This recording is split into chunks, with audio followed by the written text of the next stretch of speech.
Bem, eu gostaria de começar de maneira não protocolar, agradecendo. E quando eu digo de maneira não protocolar, com isso eu quero dizer que eu efetivamente me sinto grato e agradecido por estar aqui. Eu sinto desde já um clima bastante afetuoso, com desejável eco do conceito central que vocês têm trabalhado.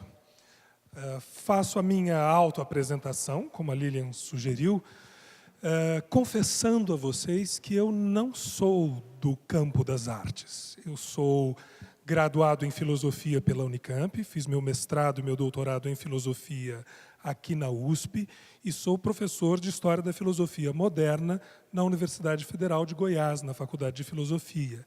E a minha pesquisa ela está muito mais voltada para metafísica e teoria do conhecimento do que para estética, educação ou política.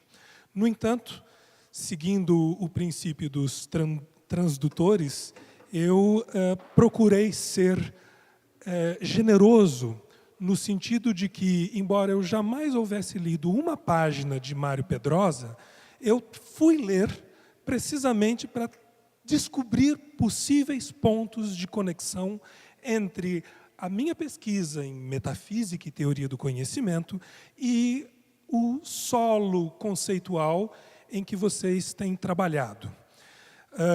Dito isso, e precisamente para tentar fazer um uso inteligente e não menos generoso do tempo, eu passo, sem delongas, para a minha apresentação propriamente dita.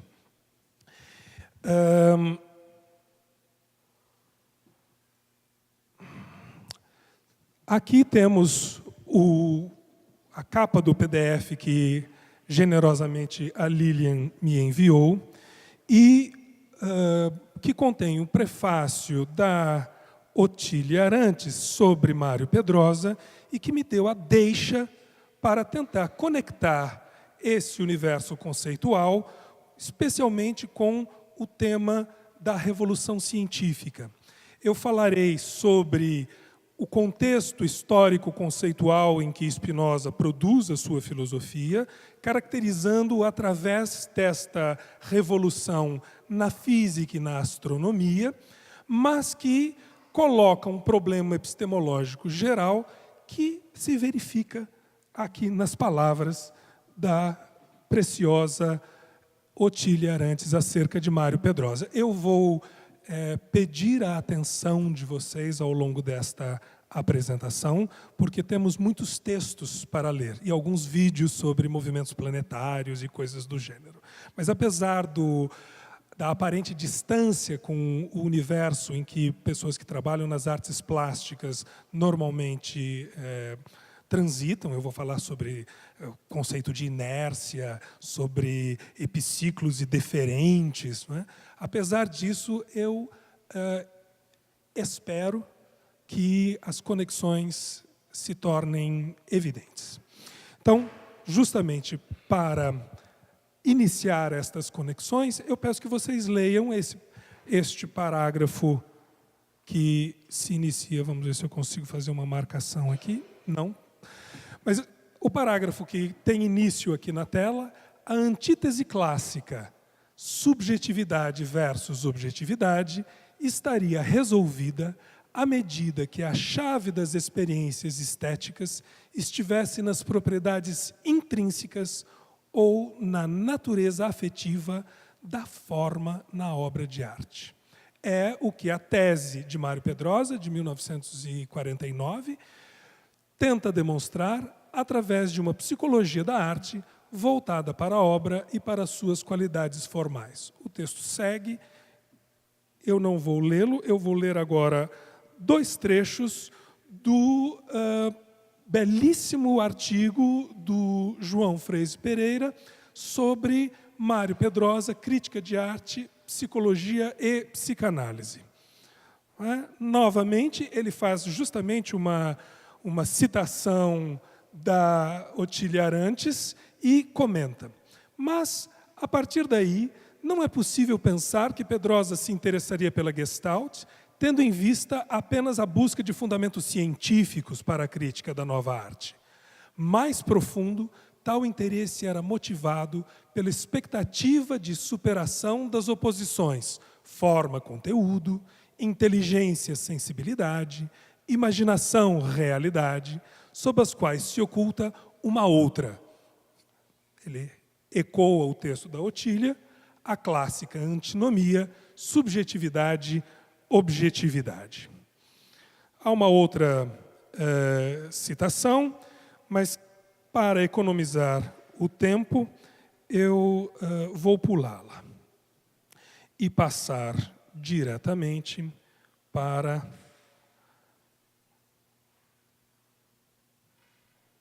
o resumo da minha fala. Então, como eu disse, se vocês quiserem comparar um pouco a minha apresentação a um concerto erudito, eu agradeceria. Ou seja, eu trouxe a partitura e vou lê-la. O momento das improvisações, que não é inexistente nas composições clássicas, ficará maior conforme eu vou desenvolvendo a minha execução. Então, a filosofia moderna, ou seja, a produção filosófica do final do século XVI ao início do século XVIII, organiza-se ao redor de uma mudança no modo de pensar que se faz sentir principalmente na astronomia e na física, a chamada Revolução Copernicano-Galileana. Todos os filósofos modernos, de modo direto ou indireto, dialogam com a nova concepção heliocêntrica do sistema planetário proposta por Copérnico e com os novos princípios físicos desenvolvidos por Galileu, especialmente seu novo conceito de movimento, para mostrar que o duplo movimento da Terra, rotação e translação, pressuposto pelo copernicanismo, era fisicamente verdadeiro. A nova concepção de afeto elaborada por Spinoza não é uma exceção nesse quadro histórico. Não obstante, ela possui especificidades que a presente exposição pretende destacar. Especificidades que se exprimem na ética que Spinoza efetivamente escreveu e em alguns princípios estéticos, cuidadosamente entre aspas, que, embora não tenham sido escritos por Spinoza, talvez possam ser depreendidos de seu sistema. Outros filósofos desenvolveram outras viradas copernicanas durante a modernidade. Trata-se aqui de mostrar qual foi a revolução copernicana de Spinoza quanto a esses dois âmbitos da reflexão filosófica, o agir e o perceber. Daí o destaque que eu dei em vermelho, uma revolução copernicana na ética e na estética. Há outras. Há outras. Bem, aqui o esquema da apresentação que eu não sei se eu vou conseguir manter. Tentarei ser fiel a ele. Para mostrar nessa perspectiva, a especificidade da Revolução Copernicana de Spinoza na ética e na estética, farei uma apresentação em 3 partes, cada uma com 2 subitens. Parte A, Revolução Copernicana, contextualização histórico-conceitual, começando por uma caracterização sumária do traço filosófico da Revolução Científica mais relevante na ocasião, da Revolução Copernicana, mais relevante na ocasião, e um exemplo do impacto desse traço sobre a ética e a filosofia política, o caso de Thomas Hobbes. Depois, afeto e conhecimento na ética de Spinoza, que foi, na verdade, o tema para o qual eu fui convidado a falar. Mas eu achei que seria mais comunicativo se, ao invés de começar diretamente falando sobre a metafísica de Spinoza e como, a partir dela, surge uma teoria da afetividade humana, eu ganharia, em termos de diálogo com o que vocês viram nas primeiras citações, da Otília Arantes e do Freyse, se eu apresentasse isso num segundo momento, havendo feito essa introdução inicial. Então, a parte B tem duas partes: a apresentação do conceito de afeto desenvolvido por Spinoza e exemplificação do tipo de exigência epistêmica que governa suas definições dos pathema animi, ou seja, das paixões da alma, nos termos de Descartes, mas dos afetos do ânimo, nos termos de Spinoza. A quarta parte, caracterização sumária da relação entre afeto e conhecimento em Spinoza. A parte A e a parte B é o terreno em que eu me encontro em casa. A parte C é uma tentativa de desenvolvimento onde eu me encontraria mais com vocês. É a parte que ficou menos trabalhada. Eu não sei se isso é uma vantagem ou uma desvantagem. Uma apresentação pode ser ruim por falta de preparação, mas ela pode também ser ruim por excesso de preparação, uma vez que ela perde os poros em que os ouvintes poderiam se sentir acolhidos. Ela pode ser densa demais, às vezes, blindada, e com isso o público ouve e diz: puxa, como essa pessoa estudou bastante, jamais chegarei aonde ela está. Eu acho que esse é um efeito indesejável de uma apresentação. Acho que a apresentação deve nos convidar a partilhar daquilo que o expositor traz. Então, elucubrações estéticas são elucubrações mesmo. Atenção na psicologia afetivo-cognitiva de Spinoza. Tentativa de pensar os modos de percepção como modos de atenção. Distração passiva e obsessão, relacionado ao modo de percepção que Spinoza chama de imaginação, que é preciso advertir desde já, não se trata da imaginação criativa, valorizada a partir do final do século XVIII, início do século XIX. Imaginação é o conhecimento indireto que nós temos dos corpos externos a partir das modificações que estes corpos produzem no nosso próprio corpo. Então, imaginação, quando eu provo um doce de leite, as papilas gustativas reagem, despertam impulsos eletroquímicos que chegam ao meu cérebro que ele, e não antes, produz a interpretação dos impulsos eletroquímicos como doçura. Essa modificação no meu corpo é o que Spinoza chama de imagem, ainda que seja gustativa. Então, imagem não é um privilégio do sentido da visão. Podemos falar de imagens auditivas, imagens gustativas, imagens táteis. As imagens são essas modificações internas do nosso corpo. Não é? Então, a imaginação está associada a uma distração passiva, no sentido em que o indivíduo é afetado, e ela é comentada por Spinoza através de um traço obsessivo. Atenção ociosa e abstração seria a característica que eu estou aventando aqui para a atenção ligada à razão. E, por fim, atenção ativa ou evidência e concretude, correspondendo ao terceiro gênero de conhecimento ou quarto modo de percepção no jargão spinozano. Por fim, considerações pormenorizadas sobre a atenção ativa, construtivismo lógico epistêmico e estética, a douta imaginação. Quer dizer, atingindo o modo de conhecimento chamado intelecto, os outros se ressignificam, inclusive o primeiro, a imaginação. Eu temo que eu não consiga chegar na parte C. Lamento, mas... Bom. Dito isso, passemos para a primeira parte, caracterização do traço filosoficamente relevante da Revolução Copernicano-Galileana. Este é o movimento do planeta Marte. Eu pergunto a vocês, já teriam observado os céus com tal atenção, a ponto de saber que o planeta Marte, ao longo do ano, descreve este movimento? Este movimento só é perceptível a partir de uma gestalt muito específica. Uma gestalt que se produz através do cruzamento de duas ilusões. A ilusão de que há alguma coisa chamada firmamento, ou seja, o cortejo das estrelas fixas.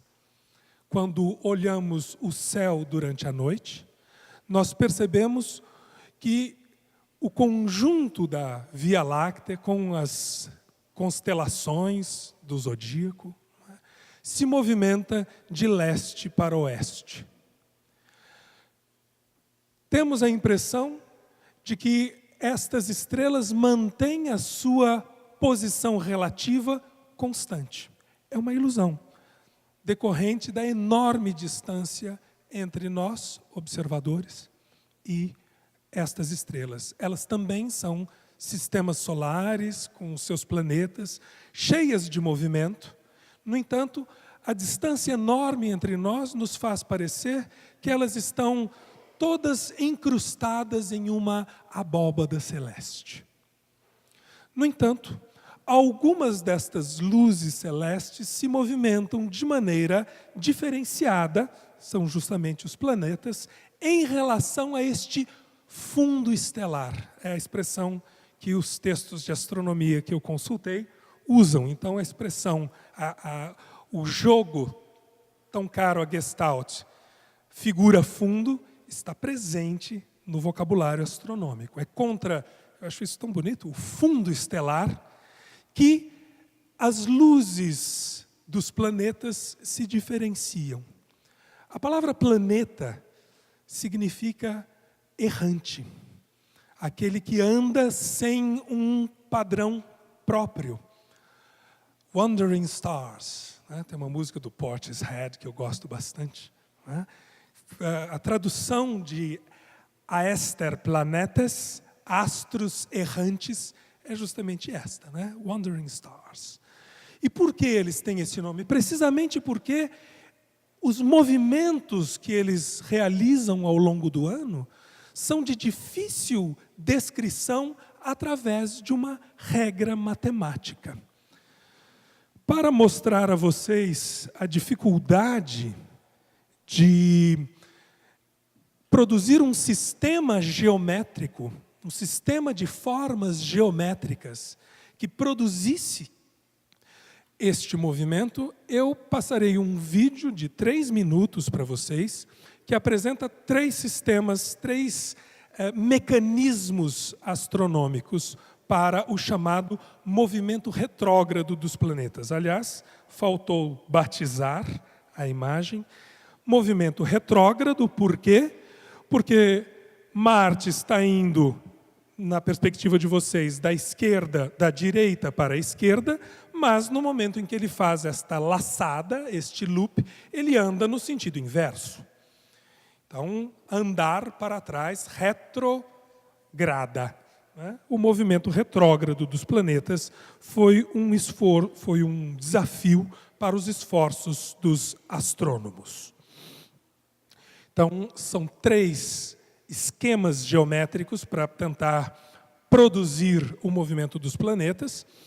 O primeiro de Eudoxo, o segundo de Ptolomeu e o terceiro de Copérnico. Eu gostaria que vocês prestassem atenção com o que acontece com o planeta Terra, ou seja, com o que acontece com a nossa plataforma de observação, a partir do momento em que o sistema copernicano faz a sua entrada. Então,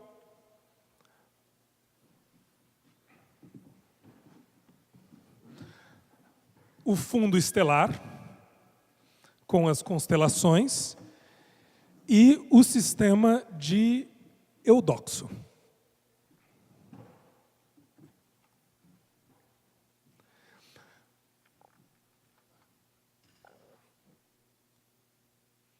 Então, o rastro que o planeta deixa é justamente aquilo que, do ponto de vista de quem está na Terra, surge como um loop, como uma laçada. Eu vou adiantar um pouco. Aliás, não sei se daqui eu consigo. Vamos fazer o universo obedecer às nossas preocupações. Então, agora entra o sistema de Ptolomeu. Ele não põe o planeta girando ao redor da Terra. Ele põe o planeta, que é a esfera interna, girando ao redor de um ponto que gira ao redor da Terra. Veja como ganhamos em simplicidade. No entanto, o planeta não realiza um movimento circular perfeito, simples, ao redor da Terra, mas ele realmente produz o loop. O planeta externo, a bolinha externa, é o fenômeno, ou seja, o planeta tal como ele nos aparece contra o fundo estelar. Agora, Copérnico, a Terra saiu do centro e ganhou movimento. Ganhamos ainda mais em complexidade, em simplicidade, e perceba que nenhum dos corpos aí ilustrados realizam verdadeiramente o movimento de loop. Embora o desenho contra o fundo estelar seja este movimento de loop. Qual a significação filosófica desta mudança? Eu apelo aqui a alguém que cristalizar não é bem a palavra, mas alguém que elevou a condição de emblema desta mudança no modo de pensar ocorrida do final do século XVI ao longo do século XVII até o início do século XVIII, que é Immanuel Kant. Kant, discutindo sobre as condições para uma metafísica consistente, epistemicamente responsável, escreve o seguinte, depois de lamentar-se sobre os descaminhos da metafísica em seu tempo. Então, ele diz: tentemos, pois, uma vez, experimentar se não se resolverão melhor as tarefas da metafísica, admitindo que os objetos se deveriam regular pelo nosso conhecimento. O que assim concorda melhor com o que desejamos saber, a saber, a possibilidade de um conhecimento a priori desses objetos que estabeleça algo sobre eles antes de nos serem dados. Essa frase sozinha mereceria uma exposição de 1 hora ou mais. Me dispenso de explicá-la em detalhes. O que importa é o surgimento do nome Copérnico na frase seguinte. Trata-se aqui de uma semelhança com a primeira ideia de Copérnico, não podendo prosseguir na explicação dos movimentos celestes, enquanto admitia que toda a multidão de estrelas se movia em torno do espectador, tentou, se não daria melhor resultado, fazer antes girar o espectador e deixar os astros imóveis. O que não é bem o caso, porque os astros continuam se movendo. Mas a ideia é colocar o próprio espectador em movimento. A consequência deste ponto de vista, eu resumiria da seguinte maneira. Sobretudo na tradição medieval, conhecer é uma contemplação passiva, onde o sujeito deve calar-se para deixar que o objeto fale. A metáfora herdada de Platão é a do espelho d'água, que reflete o sol. Não é? Na famosa alegoria da caverna, quando o escravo preso no teatro de sombras e ecos sai da caverna, ele não consegue se adaptar à intensidade da luz e precisa olhar a fonte da luz através de reflexos indiretos. E ele vê o reflexo do sol na água. Mas se a água tiver um movimento, ela se perturba e deforma aquilo que ela refletiria.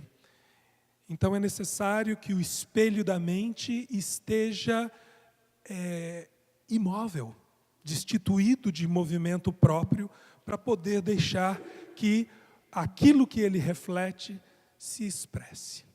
O conhecimento, portanto, é uma relação entre sujeito e objeto, mas que tem a forma de um vetor, de um gradiente, que vai do objeto para o sujeito. De uma maneira bastante simples e superficial, mas não incorreta, podemos dizer que a revolução científica dos séculos XVI e XVII é, inicialmente, a mudança desse vetor. O conhecimento passa a ser uma atividade do sujeito que opera sobre o objeto. Um sujeito participante que move as dobradiças dos bichos do mundo com evocação às obras de Lygia Clark. Bacon nos diz: é necessário alterar a natureza, é necessário não apenas ter experiências, mas realizar, fazer, produzir experimentos. Então, se tomarmos as frases da Otília Arantes e do Freyse que eu propus como ponto de encontro para a gente, diremos que a revolução científica, no seu traço filosófico mais comum, testemunhado por ninguém menos do que pela autoridade de Kant, é uma inversão na relação dos polos do conhecimento. O fundamento do conhecimento deixa de ser o objeto, passa a ser o sujeito. Este é um dos sentidos da famosa mudança operada por Descartes no edifício do conhecimento.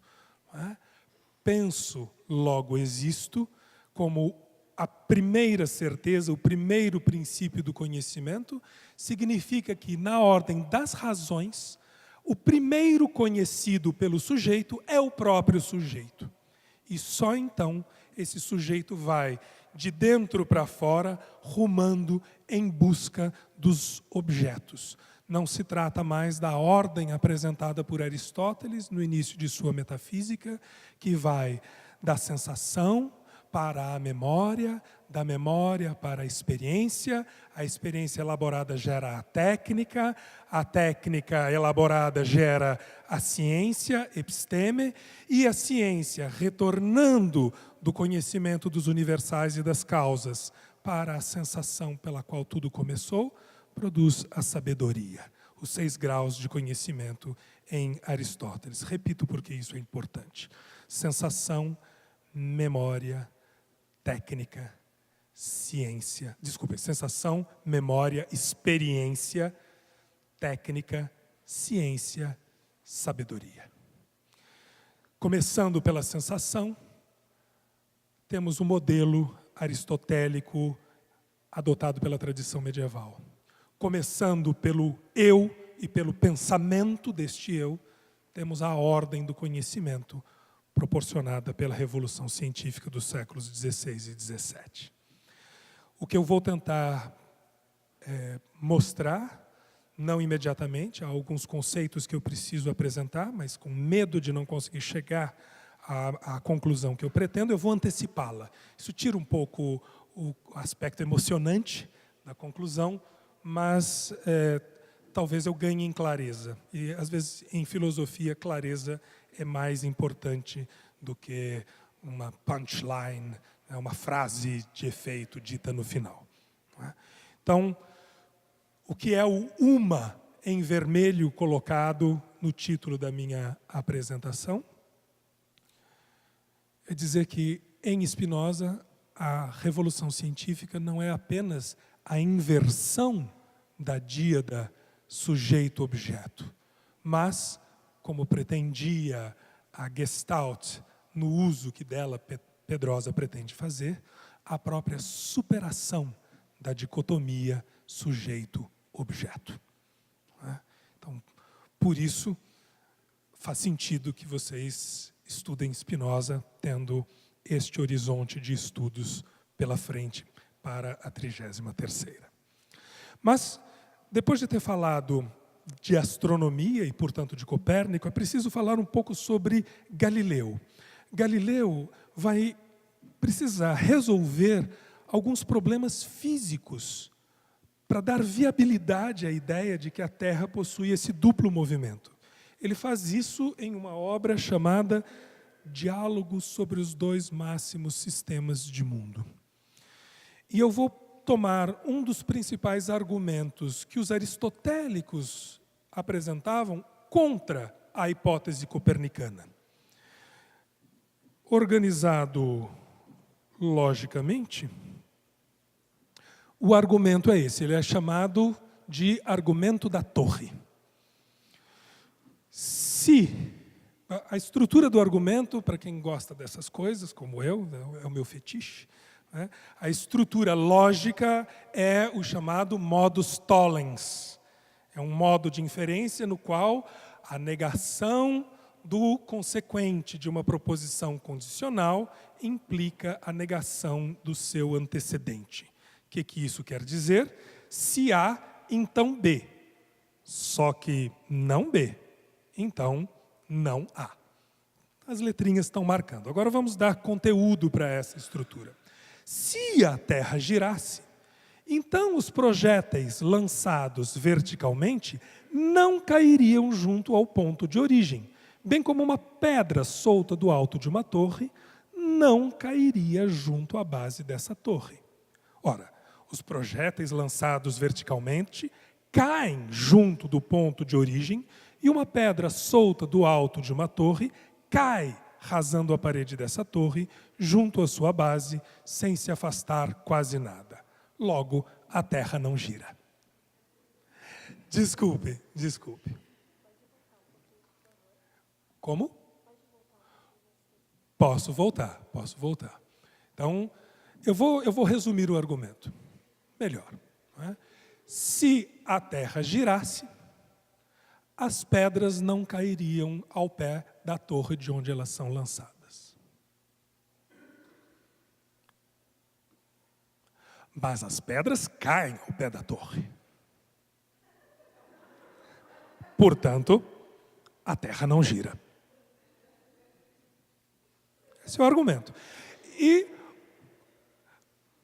os aristotélicos consideravam que esse argumento, precisamente por ser testemunhado pelos sentidos, era imbatível.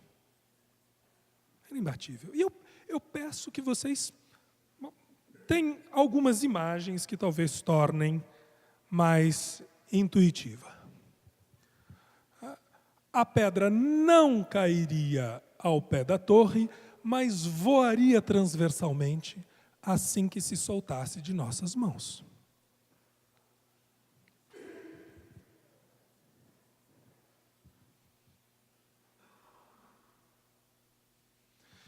É claro que a condição para que a Terra possa girar, apesar da pedra continuar caindo ao pé da torre, que é o que Galileu pergunta. Galileu diz, sim, nós vemos isso. Esse ponto é importante. Ninguém nega que nós vemos o que nós vemos. Mas o que isso quer dizer? Sem que eu trabalhe sobre os dados da sensibilidade, o significado dessa visão não está dado. É necessário que eu opere com a minha razão sobre a minha percepção, para que eu possa interpretar corretamente. Galileu está se perguntando, mas não existiria uma condição para que a pedra continue caindo ao pé da torre, mesmo a Terra se movendo? A condição para isso é que a pedra possua um duplo movimento. O movimento de queda, pelo qual ela vai do alto até o chão. Mas um movimento pelo qual ela continua acompanhando a torre. E veja, levando em conta que a Terra se movimenta, salvo provável engano da minha parte, a 400 metros por segundo, se não for isso, é um pouco mais. Imagine uma torre da qual, para cair ao chão, a pedra leve 3 segundos. A cada segundo, a terra se deslocou 400 metros. 4 vezes 3, 12. 3 vezes 400, 1.200. Ou seja, a pedra não ia cair a 5 metros de distância. Para ela cair ao pé da torre, ela precisaria continuar seguindo a torre ao longo de 1,2 km. O que é que faz a pedra seguir a torre por quase 1,5 km, depois de ter se desligado da mão de quem a segura? Os medievais explicavam, segundo a teoria aristotélica do movimento, como a pedra cai e realiza um movimento vertical. Mas não havia uma causa que explicasse esse movimento por mais de 1 quilômetro que a pedra seria obrigada a fazer, se nós aceitarmos que Copérnico tem razão. Nas minhas aulas de filosofia moderna, eu costumo fazer um jogo didático, perguntando aos alunos: se nós saíssemos dessa sala e deixássemos esse iPad aqui em cima, com tudo trancado, por 1000 anos, o que precisaria acontecer para que esse iPad permanecesse em repouso sobre a mesa? E eu pressiono os alunos até que eles digam o que eu quero, que é nada. Não é, deixa quieto. Não faz nada. Então, quando os medievais dizem: Galileu, a pedra cair ao pé da torre para que a pedra caia ao pé da torre em uma terra girando, não há causa que explique o que precisa acontecer para que a pedra siga a torre como um cão segue o seu dono ao longo de 1,5 km. O que precisa acontecer? Sabe qual a resposta de Galileu? Nada. Porque o movimento não é um efeito, um processo que precise de uma causa. O movimento é um estado. Exatamente como o repouso. O que precisa de causa é a mudança de estado. Sair do repouso e entrar no movimento, e sair do movimento e entrar no repouso. Mas um corpo permanece em movimento exatamente como ele permanece em repouso. Um corpo permanece em movimento eternamente, a não ser que uma outra força externa haja sobre ele. E vocês já reconheceram, aqueles que, como a minha filha que está aqui, estão no colegial, hão de se lembrar, é o princípio de inércia, e aqueles que já estão longe do colegial vão se lembrar remotamente, é o princípio de inércia. O princípio de inércia surge na mecânica clássica através do esforço de Galileu de dar uma interpretação realista para o sistema copernicano. O que eu quero fazer agora eu vou pular essa citação. O que eu quero fazer agora é mostrar, através de algumas citações de Thomas Hobbes, o impacto desta concepção de movimento sobre a ética e a política. Para isso é preciso fazer, mais uma vez, um contraste. É necessário ler as próximas palavras de Hobbes sob o fundo das palavras de Aristóteles. No início da Ética Nicômaco, Aristóteles escreve o seguinte: se há, então, para as ações que praticamos, algum fim, telos, que desejamos por si, di auto, sendo tudo mais desejado por ele, di atuto, por isso, e se não escolhemos tudo por algo mais, di heteron, então notem a oposição auto, na terceira linha, auto, né, por si mesmo, versus heteron, por outro. Porque então, se tudo que eu desejo fosse desejado como meio para outra coisa, e essa, de novo, por outra, por outra, por outra, por outra, o processo iria ao infinito, apeiron, e vão e fútil. Isso é muito importante quando chegarmos em Spinoza. Aqui, moléstia à parte, eu vou apresentar uma ideia original minha, uma descoberta de pesquisa. Né? Então, se o nosso desejo fosse ao infinito, vão e fútil seria o querer. Então, se é assim, evidentemente, tal fim, aquele desejado por si mesmo, há de ser o bem e o melhor. To agaton kai to ariston. Nasce não, mas tem aí uma aparição clássica, o conceito de summum bonum, soberano bem. Para manter o hábito, a estrutura lógica do argumento. Eu fiz USP. Então, embaixo, a estrutura, se R, então S. Se não R, então X. Ora, não X, logo R. E então S. Estamos falando sobre a forma do pensamento. Agora vamos dar um conteúdo para isso. É a mesma coisa que a gente já leu. Se há para as ações que praticamos algum fim que desejamos por si, então é claro que tal fim há de ser o summum bonum. Ora, se não há um fim desejado por si, então o processo vai ao infinito e vão e fútil se torna o nosso querer. Mas admitir X, ou seja, a vaidade e futilidade do nosso desejo, é absurdo. Essa é a premissa mais importante, a premissa 3. É onde se produz a redução ao absurdo. Ou seja, se eu admitir que não há um summum bonum, segue-se um absurdo. Portanto, eu sou forçado a admitir que há um summum bonum. Ou seja, deve haver um fim desejado por si. E, então, é claro que tal fim há de ser o summum bonum. Agora, leiamos Thomas Hobbes.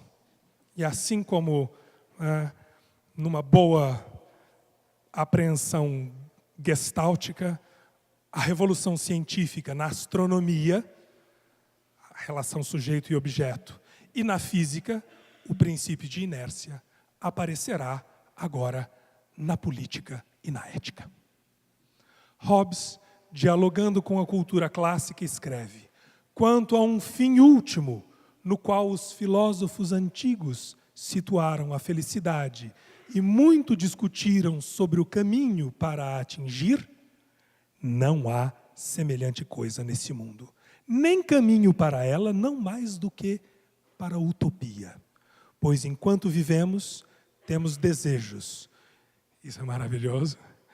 E o desejo pressupõe um fim ulterior, a further end. E, logo na sequência, Hobbes apresenta sua moderna concepção sobre a felicidade nos seguintes termos. Portanto, a felicidade, pela qual entendemos um contínuo prazer, marquem essa noção de continuidade, ela reaparecerá em Spinoza, pela qual entendemos um contínuo prazer, consiste não em ter prosperado, mas no próprio prosperar.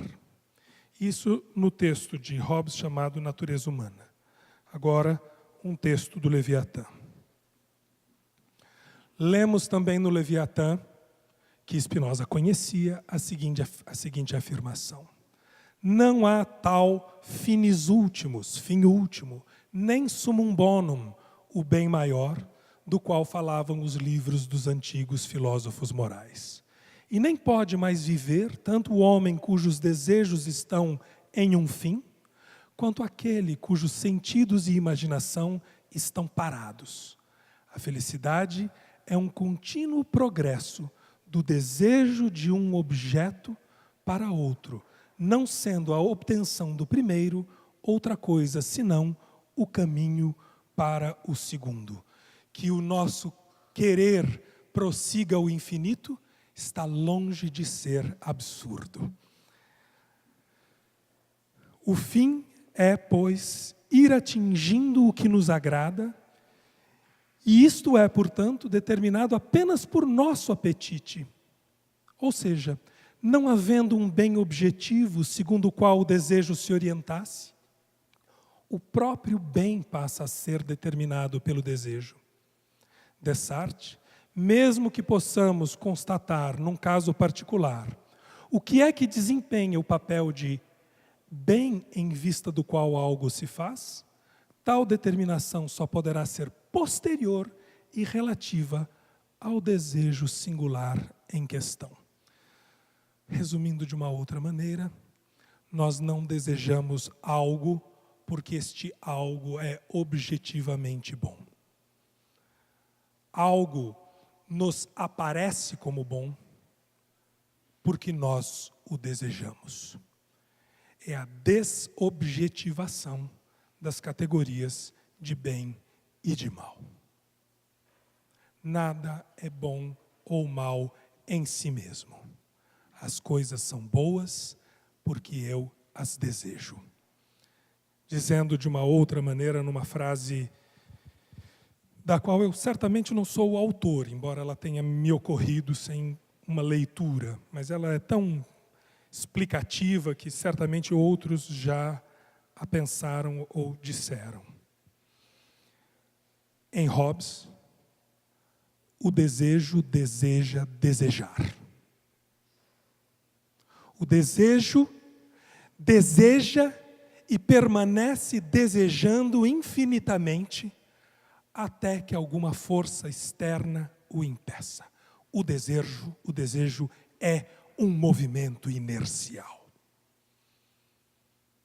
O movimento do ânimo, que corresponde ao desejo, vai infinitamente se pondo fins, que na verdade são meios para que ele possa desejar não este ou aquele conteúdo, ou melhor, não para que ele possa realizar este ou aquele conteúdo, mas para que ele possa realizar a ação de desejar.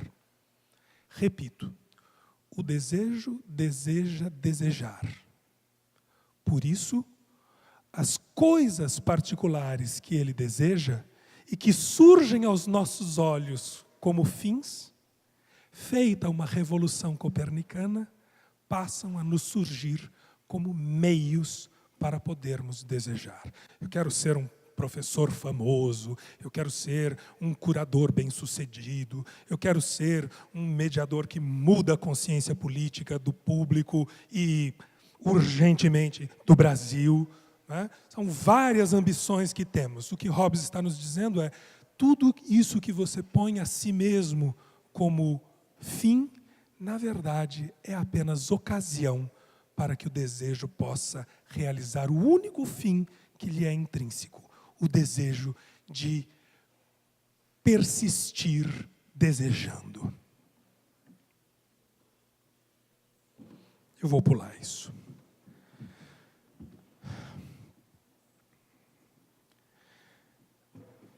Passamos finalmente para Spinoza. Este é o primeiro parágrafo da primeira obra de Spinoza, a que ele redigiu inicialmente. É um texto disponível na coleção Os Pensadores, com o título Tratado da Reforma do Entendimento, ou Tratado da Correção da Inteligência, ou Tratado da Correção do Intelecto, e que eu tive o prazer de traduzir para a Unicamp, numa edição bilíngue, lançada em 2015. Está disponível nas melhores casas do ramo. E eu gostaria de ler, portanto, as primeiras palavras da obra de Spinoza. Se esse é o primeiro livro de Spinoza, as palavras com as quais a filosofia de Spinoza se abre. Depois que a experiência me ensinou que tudo aquilo que frequentemente ocorre na vida comum é vão e fútil. Muitos historiadores da filosofia se perguntaram de onde vem essa expressão. E Pierre-François Moreau, talvez o mais importante especialista francês em Spinoza, pelo menos do ponto de vista institucional, né? Vamos dizer assim, é o dono do Spinoza na França, né? Todos passam pelo crivo da sua opinião. Em seu livro A Experiência e a Eternidade, L'Expérience et l'Éternité, afirma que essa expressão é um hapax, ou seja, uma ocorrência única na obra de Spinoza. Não é possível rastreá-la nem até Descartes, nem até os textos bíblicos. De onde ela viria? Espero que a minha exposição, se ela não serviu para mais nada, vai servir pelo menos para isso, os convença que Spinoza está diretamente dialogando com a ética Nicômaco. Kennen, kai mataien. Vão e fútil. Trata-se, por assim dizer, de uma filiação hobbesiana.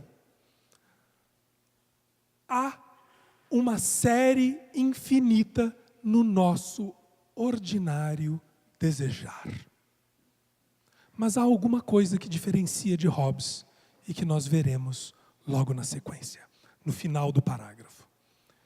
Então, depois que a experiência me ensinou que tudo que ocorre na vida comum é vão e fútil, e como eu visse que tudo o que eu temia e o que me levava a temer não tinha em si mesmo, nada tinha em si mesmo de bom nem de mal, a dessubstancialização do bem e do mal. Se não, ou seja, as coisas podem ser boas ou más, não em si mesmas, mas à condição de que, se não enquanto, por essa coisa o ânimo fosse movido. Veja, o bem e o mal, mais uma vez, dependem de um movimento. Um movimento do ânimo.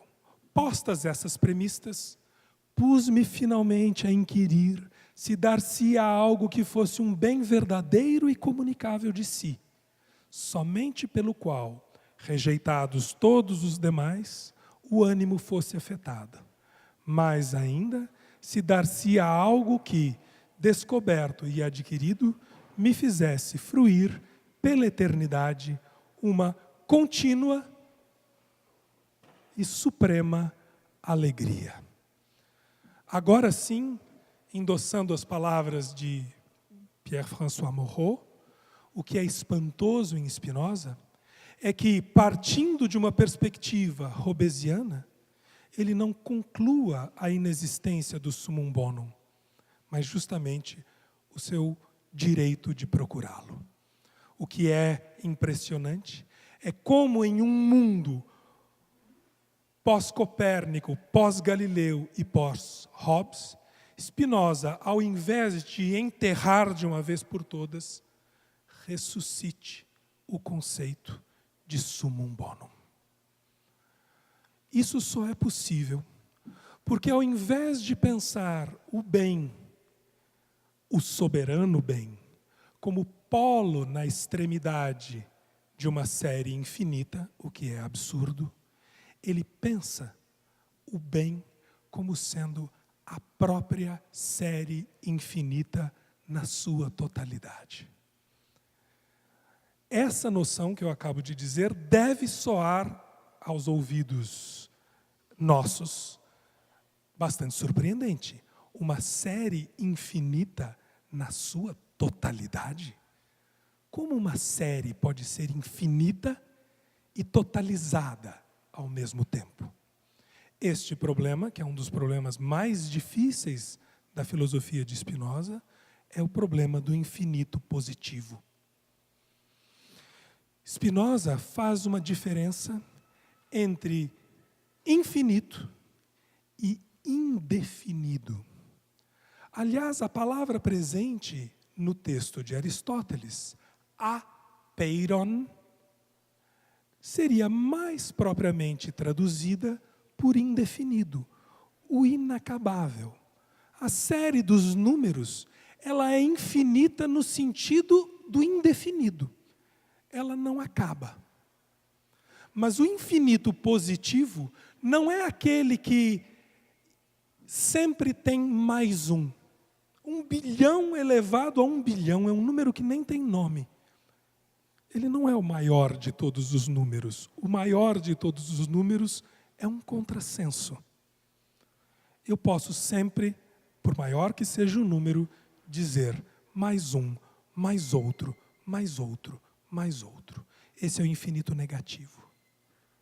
O infinito positivo, com o qual Spinoza caracteriza o elemento central e nuclear de sua metafísica, a substância única, que ele também chama de Deus, que ele também chama de natureza, é infinito no sentido de que não há outro em relação a ele.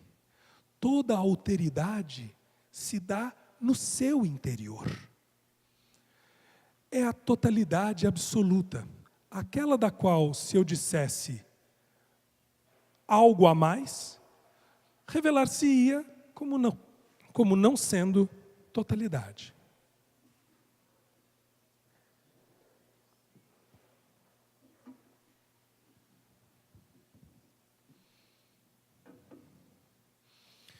Passamos então para a metafísica de Spinoza. Eu gostaria de ler inicialmente o texto que nos coloca agora nas proximidades do conceito de afeto. É necessário fazer uma distinção no vocabulário de Spinoza entre afecção e afeto, que é uma distinção que a tradução da ética na coleção Os Pensadores não faz. Dessa tradução, a parte 1 da ética é a melhor.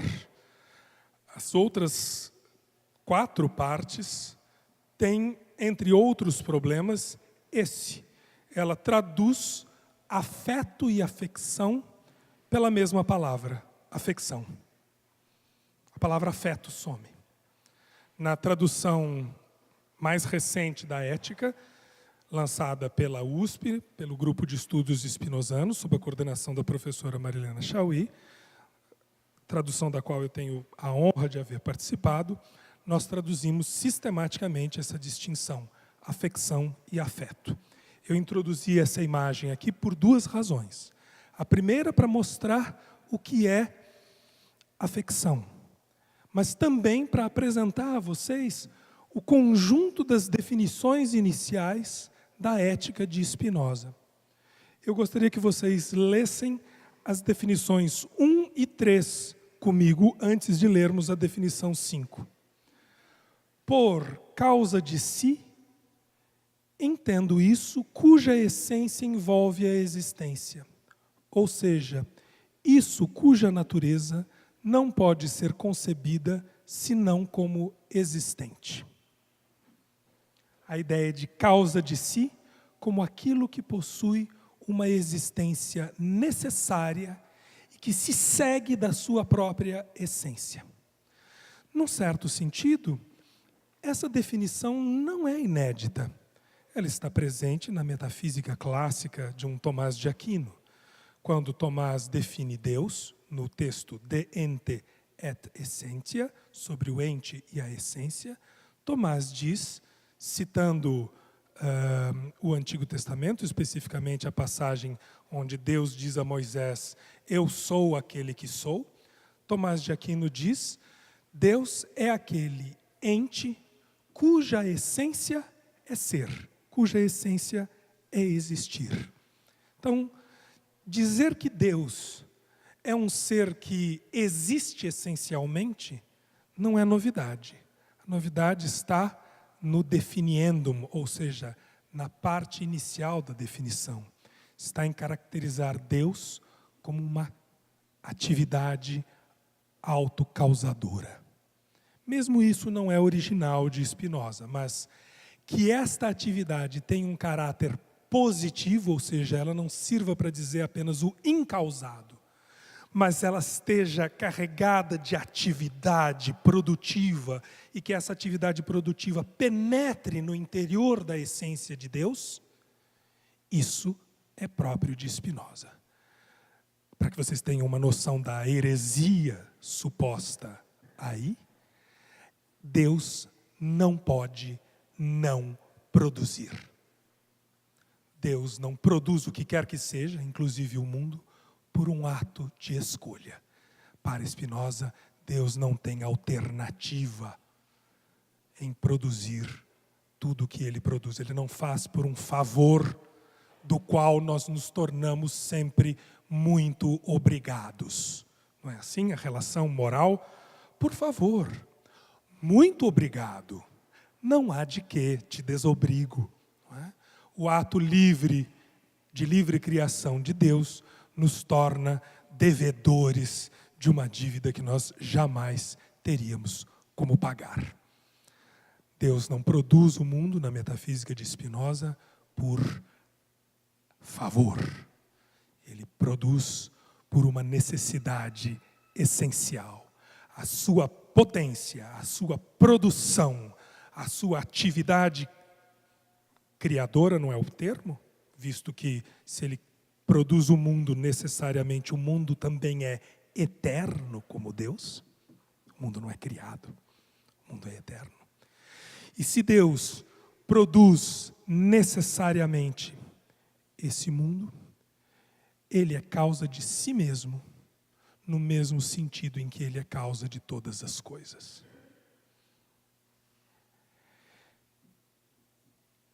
O que é substância? Entendo por substância isso que é em si e é concebido por si. Isto é, isso cujo conceito não carece do conceito de outra coisa a partir do qual deva ser formado. Spinoza produz uma revolução no conceito aristotélico de substância, sobretudo na medida em que ele, com o desenvolvimento das proposições do livro 1, vai mostrar que causa sui e substância são definições de um só e mesmo ente. Deus é causa sui, Deus é substância, Deus é infinito positivo.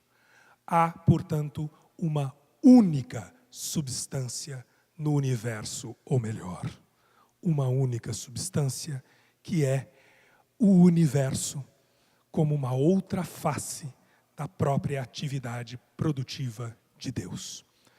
Spinoza caracteriza esse Deus, essa substância, como natureza e a diferencia como natureza naturante e natureza naturada. Mas a relação causal entre o naturante e o naturado é de uma causalidade imanente. O que é uma causa imanente? É uma causa que não se separa do seu efeito. Eu gosto de usar uma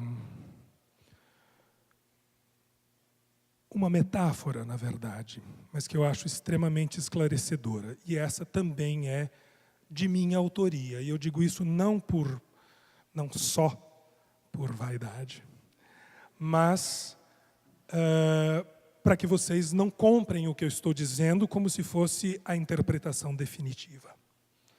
Há dois conceitos aristotélicos que eu gostaria de recuperar. Isso vai me ajudar a antecipar, talvez, a conclusão. Eu já perdi a noção do tempo, vocês vão precisar... Já deu 1 hora. Meu Deus. Bom, eu vou tentar, então, fazer uma síntese. Justamente a partir disso. Aristóteles, em sua Ética, discrimina o conhecimento científico como conhecimento daquilo que é necessário e eterno de 2 outras atividades, a ação e a produção. A ação praxis, a ação poiesis. Qual a distinção entre poiesis e praxis? Qual a distinção entre produzir e agir? Entre to make e to do. É que na produção, na produção, o produtor, o trabalho produtivo e o produto são separáveis, ou, poderíamos dizer, transcendem um ao outro. Exemplo, Se eu construo um navio e me acidento enquanto estou produzindo, como o cliente me encomendou um navio e eu preciso entregá-lo na data, eu chamo um colega meu, do nosso estaleiro, para terminar de construir esse navio. Porque o fim é o navio.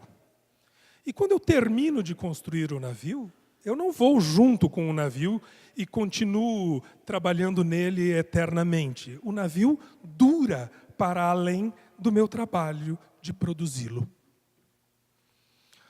O produto existe, apesar de não haver mais o trabalho de produção. E o produtor pode ser substituído por um outro, visto que o fim não é o próprio trabalho produtivo, mas o navio. Isso é produção, ação, praxis. O agente, o agir e o ato são inseparáveis. O exemplo clássico é dar um passeio. Ninguém pode dar um passeio no meu lugar. Se eu me acidento, eu não posso chamar você e falar assim, por favor, termine o passeio por mim. Pois o objetivo não é chegar ao telos, ao ponto. O telos não é uma extremidade na série de atividades. O telos é interno à própria atividade. O telos é a atividade. E precisamente por isso não tem acesso ao telos aquele que não pratica a atividade.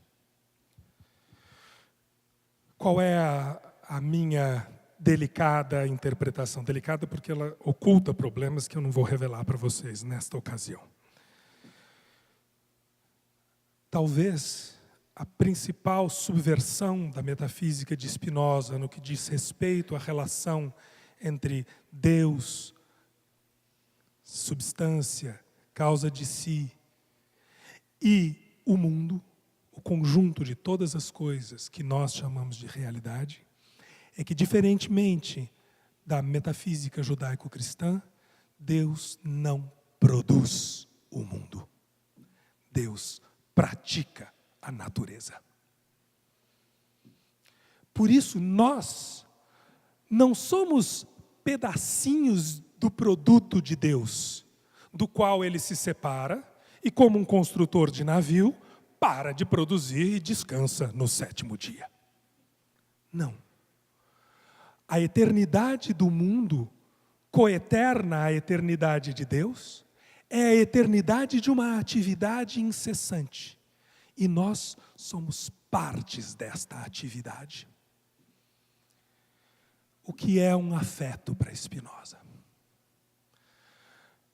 Esta atividade que nós exprimimos de maneira finita, como nexos da prática da natureza,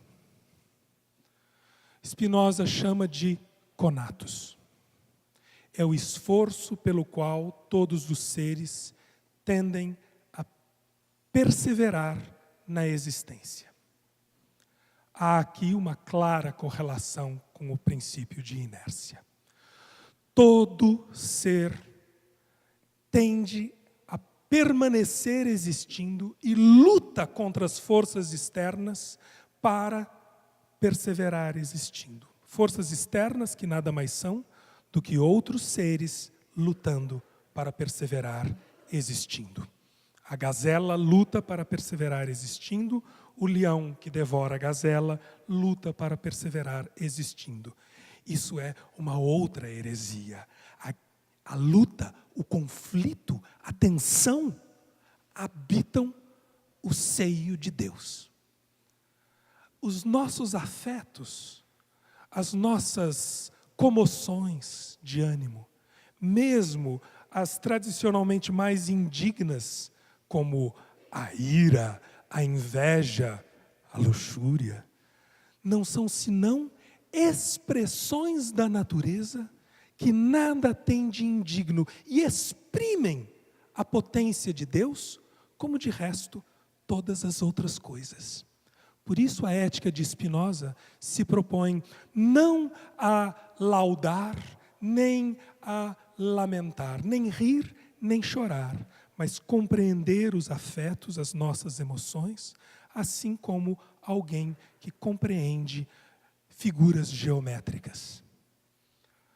Spinoza dá como exemplo do modo de compreensão de uma figura geométrica dotada de um movimento autoconstitutivo e expressivo, 2 exemplos. O exemplo do círculo e o exemplo da esfera.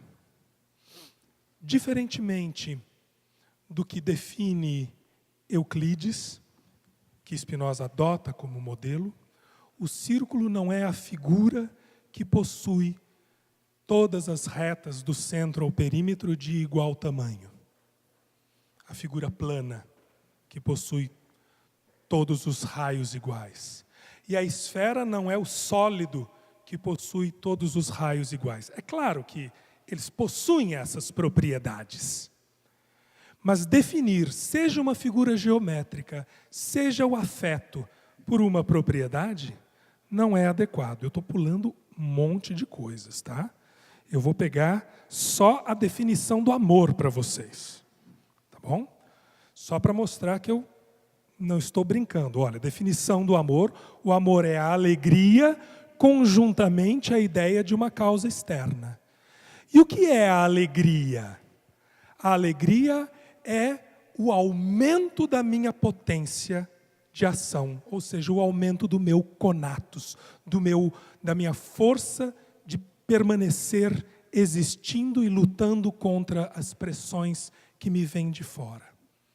Então, a alegria não é um estado, não é um platô. A alegria é um aumento. E a tristeza é um decréscimo no meu conatos, ou seja, nessa capacidade de fruir e exercer a potência que todas as coisas herdam de sua causa imanente, que é Deus infinito positivo. Aumento do conatos, alegria. Diminuição do conatos, tristeza. Todos os afetos para Spinoza se relacionam com as variações do conatos. Um afeto não é uma modificação qualquer. E era isso que eu ia dizer a partir da definição de modo lá naquela parte sobre a metafísica. Um modo é uma afecção, ou seja, uma modificação qualquer na substância. Qualquer não é bem o caso, mas para o momento aceitem. Diferentemente de uma afecção, um afeto é uma modificação no conatos, no esforço de autopreservação. O que é a alegria? É um aumento, é um afeto de aumento na minha potência de ação. O que é a tristeza? É o decréscimo. O que é o amor e o que é o ódio? O amor é a alegria acompanhada da ideia de uma causa externa que seria supostamente responsável pelo meu aumento. Eu encontro a minha filha, que mora em Campinas, eu moro em Goiânia. Quando eu a encontro, eu me sinto mais capaz. Quando eu a encontro, eu não apenas me sinto, eu sou mais capaz com ela do que sozinho. Nós formamos uma boa dupla, nós temos um bom encontro. Então, acompanhado da ideia dela, eu digo, te amo, filha. É o aumento da minha potência de ação, acompanhada da ideia de uma causa externa. E o que é o ódio? É a tristeza, a diminuição da potência de ação, acompanhada de uma causa externa. Eu encontro alguém e a gente diz no popular, aquela pessoa drena as minhas energias. Eu posso menos junto dela. É um mau encontro. Veja que não tem nada a ver com, como eu posso dizer, incomodar ou não incomodar. Eu posso ver aquela tela do Rembrandt que mostra um boi no abatedouro, e apesar daquilo ser, entre aspas, feio, aquilo pode aumentar a minha potência de ação. E eu posso ver uma modelo belíssima, photoshopada na capa de uma revista, e me sentir oprimido por aquelas pernas impossivelmente longas, né? E dizer, puxa, isso me entristece, isso me oprime. Então não tem nada a ver com bonito, feio, agradável, desagradável. Bons encontros e maus encontros têm a ver com aumento ou diminuição do conatos.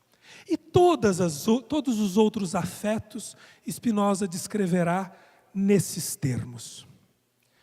Mas eu disse que Spinoza se propõe a definir os afetos como alguém que define uma figura geométrica. Na definição do amor, veja o que Spinoza diz, e com isso eu rumo para a minha conclusão, para a qual eu guardei uma animação que eu mesmo fiz. Então, esta definição explica assaz claramente a essência do amor. A definição dos autores que definem o amor como a vontade do amante de unir-se à coisa amada, não exprime a essência do amor, mas uma sua propriedade. E como a essência do amor não foi suficientemente examinada por eles, tampouco puderam ter um conceito claro de tal propriedade. Na minha pesquisa pessoal, eu trabalho com essa interface entre lógica e epistemologia, e há uns 15 anos, quem me conhece já está entediado, eu falo a mesma coisa. Eu estudo especificamente a distinção entre essência e propriedade na lógica de Spinoza. É o nome acadêmico da minha pesquisa há mais de uma década. Mas qual é a relevância disso para pensarmos agora a superação da própria dicotomia sujeito-objeto em Spinoza e o modo pelo qual a sua definição das figuras geométricas o leva para além do mero princípio de inércia, ou seja, alguns traços do que eu preparei acerca do que é específico da Revolução Copernicana de Spinoza. Como eu disse a vocês, para Spinoza, a propriedade da igualdade dos raios em um círculo ou da igualdade dos raios em uma esfera, discriminando figuras planas e sólidos, é uma propriedade da figura geométrica e não a sua essência. Exatamente como o desejo de unir-se à coisa amada é uma propriedade do amor e não a sua essência. Qual é a definição que Spinoza propõe do círculo e da esfera? Círculo é a figura gerada pelo movimento de um segmento de reta, fixo numa extremidade, imóvel na outra. Filmou esse gesto aqui? Então, se eu der alguma palestra algum dia e não fizer esse gesto, é um clone, não sou eu. O que é a esfera?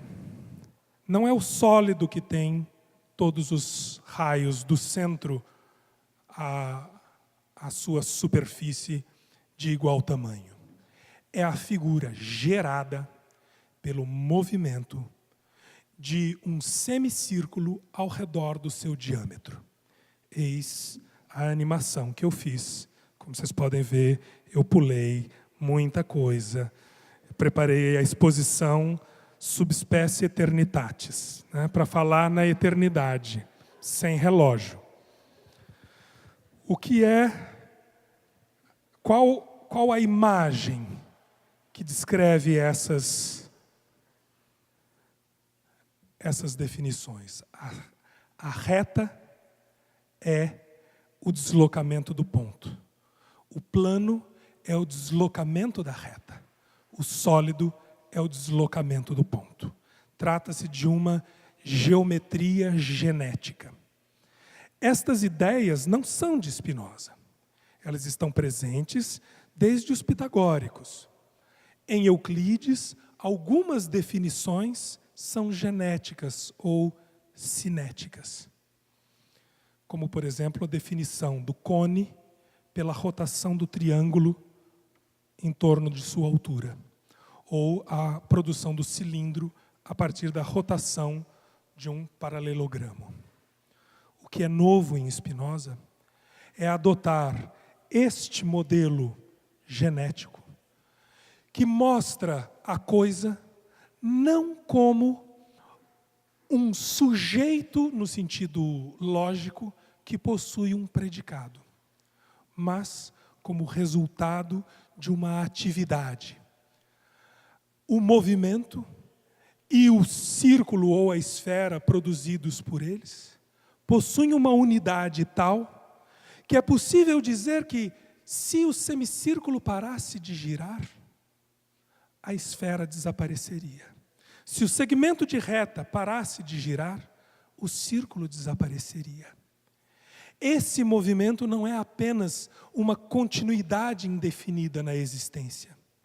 Ele é a compreensão de uma estrutura que dá a si mesma como resultado, porque ela não se separa do seu, atenção, marxistas remanescentes de plantão, do seu modo de produção. A essência de uma coisa não é o conjunto das suas propriedades. A essência de uma coisa é o seu modo de produção. A compreensão da relação entre Deus e o mundo passa pela adoção de um modo de produção comentado pela ideia de causalidade imanente. Nós podemos dizer que o círculo é uma certa prática do uso do semicírculo. Desculpem, a esfera é o resultado imanente do passeio do semicírculo, para tentar uma imagem que junta partes aparentemente distantes da minha apresentação e tenta suprir as citações que eu não fiz. O círculo é o passeio do segmento de reta ao redor de um ponto fixo. A esfera é o passeio do semicírculo, é uma certa prática circular do semicírculo ao redor do seu diâmetro. Através dessas ideias, nós vamos além do mero princípio de inércia, uma vez que nós não temos uma mera, embora ainda tenhamos, continuidade inerte no movimento. A gente pode falar que um corpo está inerte em repouso, mas ele está inerte em movimento também. O conatus, em Spinoza, vai além de um princípio de conservação, pois trata-se de conservar-se em uma atitude ativa e produtiva. Este modo de conhecimento, que concebe o mundo a partir de seu modo de produção, é responsável por um conatus forte, por oposição à atitude meramente imaginativa, no sentido previamente explicado, no qual, aí sim, nós continuamos de maneira inerte, à mercê dos efeitos que nos são externos e da contemplação do mundo como um dado pronto. Com Spinoza, nós olhamos o universo, olhamos as estrelas como fruto de uma atividade que nos diz respeito. Nós não apenas calculamos, como fez Eudoxo ao seu modo, Ptolomeu ao seu modo e Copérnico ao seu modo, os movimentos do universo. Nós tomamos parte dele. E por isso, não somos apenas um observador móvel, nós somos observadores que se movimentam e movimentam o universo ao se movimentar. Nossos afetos são parte da natureza. Com isso, eu espero ter pelo menos delineado em que sentido a filosofia de Spinoza aponta para uma superação da dicotomia clássica, sujeito e objeto. Obrigado pela atenção de vocês, desculpem pelo excesso da hora.